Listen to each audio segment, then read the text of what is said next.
Bili tayong Lancer. Hindi lang. Ito yung manalancer ko. Yung kuway natin. Ito yung manalancer ko. Yung belt. Ito yung natin ko. Yung kuway na natin ko. Ito yung natin natin. Ayun natin. Hindi yan. Hindi ko rin sabi yan. Ay, sobrang panik yung internet. Ano to? Hindi alam ano ito ba? Hindi ko na sila. Bakit itong bukas mo ay ano?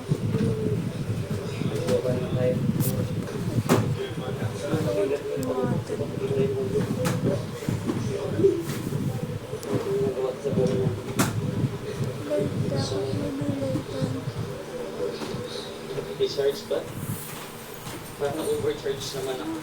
Overcharge ako. Masaya naman. Palit natin. Ngayon, sobrang energy ko pa. Gusto mo yung dito na ewan. Dapat yan lang sir na ay hindi natin ano itong ay gamit ako. Taong pogi. Ito man na anak ko. Pogi. Hot, diba? Mag-trade. Ito naman. Ay sabi dito ano yung Microsoft Energy natin sa kanila.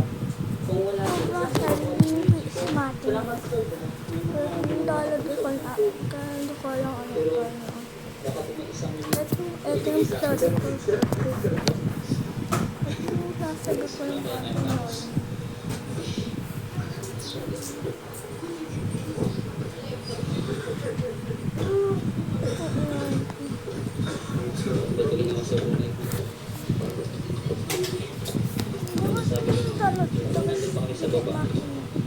Ayusin yung mga desisyon ko. Mag-decide na kayo ng imperfect sa mga desisyon sa baba. Itong ano distract lang. Kapag nandito na kayo, daw may mga sources of energy. Ito yung internet. Silver lining. Ito yung malaman. Nag-overcharge ka na sa mga sources of energy. So, pizza lang. Let's look at the positive side of vitamins. I love it. Highly recommended. Ito yung manood ng baka. Ito hindi pala fiction. Ito yung control center. Sa top na yung tour natin. Ang tagal ng tour parang 12 to 13 hours yata. So, naligo na ako kasi pawis na pawis ako. Dito pa rin tayo sa ating hotel. Carnelion, Boutique Hotel. If you wanna consider, dito lang sa may Old Town. Tapos, pagod na nga ako dito 12 to 13 hours yung day long day. Kasi hindi pa ako napupunta sa train street. So, buti na lang walking distance lang. Nasa mga 10-minute walk lang papuntang train street from my hotel. So, I really recommend it. Mag-stay kayo sa Hanoi. Dito kayo sa Hanoi Quarter para walking distance na kayo sa mga pupuntahan. Pagaya ngayon na medyo pinapangatan na, tapos iniisip mo, sige na, malapit pa naman puntahan natin para masaya. Doon na lang din ako mag-dinner siguro. In Hanoi during the day. Di ba may pagka-French, may influence ng French architecture kasi nga, kinolonize sila ng France, ng mga French. So yung ibang mga building nila, medyo ganun pa yung structure. Tapos, i-mix mo yung kanilang local businesses, no? Egg coffee. Alam pa tayo nag-egg coffee. Ang dami parang hindi nakakain.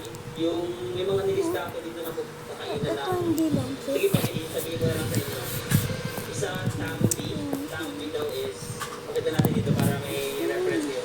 Tambi sa Michelin restaurant na, hindi naman siguro sobrang mahal. Tsaka yung band, yung Buncha, doon na kumain si Barack Obama sa Buncha Hong Lien. Ay, Buncha Hong Lien. Hindi ko pa napupuntahan. Ito try ko puntahan in the next few days. Talas 9 ng August 13, pero dito 31 degrees pa rin, di ba? Pakainit. Ako ngayon gabi na kaya nandito ng tanghali talaga. Parang heat stroke ang aabutin. Sobrang init din na kaya ang hirap na IP na lang. Ngayon gabi na magpapawis ang panis.